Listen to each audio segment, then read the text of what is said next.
మనం May month రాశి ఫలాల్లో భాగంగా ధనుసు రాశి వారికి ఎలా ఉందో చూద్దాం. ఇందులో ఉన్న ఫస్ట్ నక్షత్రాలు చూస్తే మూల 1, 2, 3, 4 పాదాలు, పూర్వాషాఢ 1, 2, 3, 4 పాదాలు, ఉత్తరాషాఢ ఫస్ట్ పాదం అంతా ధనుసు రాశిలో ఉంటారని గమనించాలి. అయితే ఏ ఏ గ్రహాలు మనకి అనుకూలంగా ఉన్నాయి, ప్రతికూలంగా ఉన్నాయి మీరు చూసుకుంటే 2 గ్రహాలు చాలా అనుకూలంగా ఉన్నాయి, 2 గ్రహాలు ప్రతికూలంగా ఉన్నాయి. కాబట్టి కొంచెం ఆలోచించుకొని జాగ్రత్తగా ప్లాన్డ్గా వెళ్తే ఈ మంత్ అంతా చక్కగా ఉంటుందని మీరు గమనించాలి.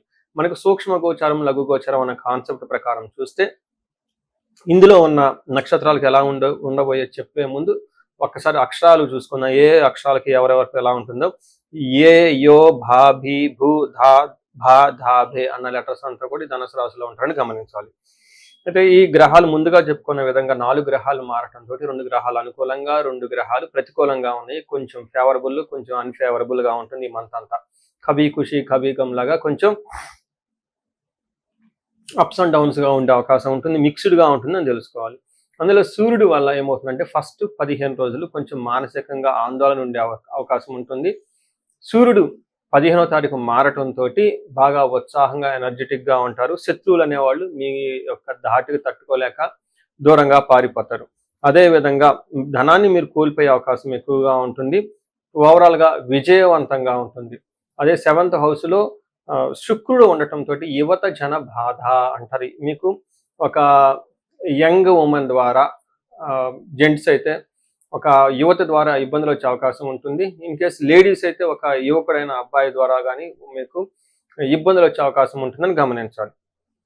ఇది శత్రునాశాంతం అంటే మిక్స్డ్గా ఉంటుంది రిజల్ట్ అని తెలుసుకోవాలి. మీరు ఇందులో బాగా సంతోషపడాల్సిన విషయం ఏంటంటే సూర్యుడు మీకు 5వ స్థానం నుంచి 6వ స్థానంలోకి రావడంతో ఒక మంచి హై లెవెల్ ఎనర్జీ, కాన్ఫిడెన్స్ ఇవన్నీ మీకు వస్తూ ఉంటాయి. దాంట్లో భాగంగా 6వ స్థానంలో షష్ఠేరవో సుసౌఖ్యధీన్ అంటే సౌఖ్యంగా ఉంటారు.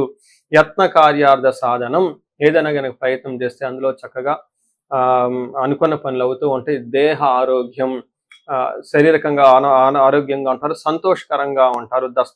వస్త్రధాన్య లాభకృత్ అంటారు. అంటే బట్టలు కొనటం కానివ్వండి, ధాన్యం కొనటం కానివ్వండి, అనుకున్నవన్నీ కొనుక్కునే అవకాశం ఎక్కువగా ఉంటుందని గమనించవచ్చు. అంటే 6వ ఇంట్లో సూర్యుడు ఉండటం వల్ల ఓవరాల్గా మీకు లైఫ్లో కాన్ఫిడెన్స్, మీ మాటలకు విలువ, అలానే మిమ్మల్ని ఇబ్బంది పెట్టేవాళ్ళు మీ నుంచి దూరంగా వెళ్ళిపోతారని గమనించుకోవాలి. అయితే 5వ స్థానంలో కుజుడు ఉండటంతో ఇది కొంచెం మీకు టూ మచ్ అనవసరమైన వాటికి ఖర్చులు కలిగించే అవకాశం ఉంటుంది. ఎడిక్షన్స్ ఎక్కువయ్యే అవకాశం ఉంటుంది. ఆల్కహాల్ తీసుకోవటం, గ్యాంబ్లింగ్ చేయటం, ఆన్లైన్ ట్రేడింగ్ చేయటము, తర్వాత లవ్, రొమాన్స్ ఇట్లాంటి విషయాల్లో కొంచెం ఇబ్బంది పడే విధంగా ఉంటుందని గమనించాలి. 5వ స్థానంలో కుజుడు ఉండటంతో దేహ జాడ్యం అంటే శారీరకంగా చాలా టిఫ్గా ఉంటారు. సంతానం, కాలతిక్రమణ భోజనం, సంతాపం అంటే ఊరుకోరుక బాధపడే అవకాశం ఉంటుంది. టయానికి భోజనం చేయకుండా ఉంటారు. దురితం కర్మ లాభచ్చ ఏదైనా కనుక పని చేస్తే అందులో మీకు లాభం అనేది రాదు. సంతాపం ఉంటుంది. ఏదైనా దురితం అంటే చెడ పనులు చేయాలన్న ఆలోచన ఎక్కువ వస్తూ ఉంటుంది. ఈ టైంలో చాలా మందికి ఎడిక్షన్స్ ఎక్కువ గురయ్యే అవకాశం ఉంటుంది. స్మార్ట్ వర్క్ చేయాలని ట్రై చేస్తూ ఉంటారు. అంటే ఇక్కడ కుజుడు మీకు అంత సపోర్ట్ ఇవ్వటం లేదు, మిమ్మల్ని డైవర్ట్ చేస్తూ ఉన్నాడు, మిమ్మల్ని అనవసరమైన ఖర్చులు పెట్టిస్తూ ఉన్నాడని గమనించుకోవాలి. అయితే 7వ స్థానంలో శుక్రుడు ఉండటం ఇది కొంచెం మిక్స్డ్గా ఉంటుంది. కొన్ని విషయాల్లో పాజిటివ్గాను, కొన్ని విషయాల్లో నెగిటివ్గా ఉంటుంది. అందులో 7th హౌస్లో శుక్రుడు ఉండటం వల్ల కోపస్తద భీధి సర్వదా క్లేశ జీవనం, స్త్రీ జాడ్యం, మేహ రోగాది భృగవు సప్తమేగే ఫలం అంటారు. అంటే 7వ ఇంట్లో శుక్రుడు ఉండటం వల్ల ఏమవుతుందంటే కోపస్తద మీకు కోపం ఎక్కువ వస్తుంది, భీతి భయం గొలిపే పరిస్థితులు ఎక్కువ ఉంటుంది. సర్వదా క్లేశ జీవనం ఏదో ఒక జీవితంలో కొంచెం కష్టం వచ్చినట్లు ఎక్కువగా ఉంటుంది. స్త్రీ జాడ్యం స్త్రీల ద్వారా మీకు కొంచెం టఫ్ అయిన సిచ్యువేషన్స్, గడ్డు పరిస్థితులు వచ్చే అవకాశం ఉంటుంది, కష్టాలు వచ్చే అవకాశం ఉంటుంది, భేదాభిప్రాయాలు వచ్చేసి వాళ్ళతో మీకు గొడవలు కూడా అయ్యే అవకాశం ఉంటుందని గమనించుకోవాలి. అదే లవ్, రొమాన్స్, ప్లేజర్ ఇలాంటి వాటికి సంబంధించిన వ్యవహారాలు అయితే మాత్రం చక్కగా ఉంటుందని మీరు గమనించుకోవాలి. సో చూసారు కదండి ఈ వారం మీకు ఎలా ఉంటుందో. మిక్స్డ్గా ఉంటుంది, కొన్నిట్లో బాగుంటుంది, కొన్నిట్లో ఇబ్బంది పెట్టే విధంగా ఉందని తెలుసుకోవాలి. అయితే మీకు నక్షత్రం ప్రకారం చూసుకుంటే ఇంకా మూల, పూర్వాషాఢ, ఉత్తరాషాఢ 3 నక్షత్రాలు ఇందులో ఉంటుంది. ఇందులో మూలా నక్షత్రం వాళ్ళకి చక్కగా ధనప్రాప్తి ఉంటుంది, ఏ పని చేసినా విజయవంతంగా ఉంటుంది. అయితే బంధనము, రోగము చూపిస్తుంటుంది. ఇక్కడ బంధనం అంటే ఒక కన్ఫ్యూజ్డ్ అయిన పరిస్థితుల్లో మీరు ఉంటారు.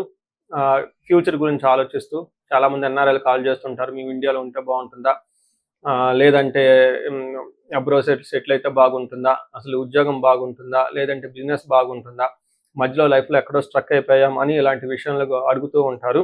అంత బంధనము, లేదంటే మల్టీ సోర్సెస్ ఆఫ్ ఇన్కమ్ ఉంటుంది, లేదంటే గవర్నమెంట్ ఆఫీస్ జాబ్కి ఒక 3-4 సంవత్సరాల నుంచి ప్రిపేర్ అవుతున్నాము, ఇప్పుడు ప్రిపేర్ అయితే బాగుంటుందా లేదా, అసలు వస్తుందా లేదా, ఇలాంటి విషయాలు తెలుసుకునే ఒక కన్ఫ్యూజన్ అనే పరిస్థితుల్లో ఉంటారు. కాబట్టి దీనికి బెస్ట్ ఆన్సర్ మీ హారోస్కోప్లోనే ఉంటుంది. అది ఒకసారి చూపించుకుంటే చాలా బాగుంటుంది. అదే పూర్వాషాఢ నక్షత్రం వాళ్ళకి ధన ప్రాప్తి బాగుంది, జయం ఉంటుంది. వీళ్ళకి కూడా కలహము, బంధనము, గొడవలు అయ్యే అవకాశం ఉంటుంది. తర్వాత బంధించబడినటువంటి పరిస్థితి ఉంటుంది. నెక్స్ట్ పూర్వాషాఢ నక్షత్రం వాళ్ళకి జయప్రదంగా ఉంటుంది, ధనప్రాప్తి ఉంటుంది. తర్వాత బంధనము, రోగము, కలహము అని కూడా వీళ్ళకి చూపిస్తూ ఉంటుంది. సో చూశారు కదండి, ఏ ప్రకారంగా చూసుకున్నా కానీ వీళ్ళకి కొంచెం ఇబ్బందులతో కూడి ఉంటుంది అన్న విషయాన్ని కొంచెం గమనించుకుంటే చాలా బాగుంటుంది. టోటల్గా వీళ్ళకి పూర్వాషాఢ, ఉత్తరాషాఢ నక్షత్రం వాళ్ళకి సివియర్గా గ్యాస్ట్రైటిస్ వచ్చే అవకాశం ఉంటుంది. రెండోది వీళ్ళకి ఈ రాశి వాళ్ళకి ధనుసు రాశి వాళ్ళకి అర్ధ అష్టమ శని నడవటంతో పాటుగా కొంచెము ఇబ్బందులు పడే అవకాశం ఉంటుంది. కొంచెం జాగ్రత్తగా గమనించుకోవాలి. అనుకున్న పనులన్నీ త్వరగా కాకుండా నిదానంగా అయ్యే అవకాశం ఎక్కువ ఉంటుంది. సో ఏ ప్రకారంగా చూసుకున్నా ఇది మిక్స్డ్గా ఉంటుంది. ఈ మాసం కొన్ని విషయాల్లో బాగుంది కాబట్టి ఎక్కడ బాగుందో వాటి మీద టైం ఎక్కువ స్పెండ్ చేయండి. ఎక్కడైతే కొంచెం ప్రతికూలంగా మీకు అనిపిస్తుందో ఒక 2 స్టెప్లు వెనక్కి తీసుకొని రిలాక్స్ అయ్యేసి తర్వాత స్టార్ట్ చేస్తే బాగుంటుంది.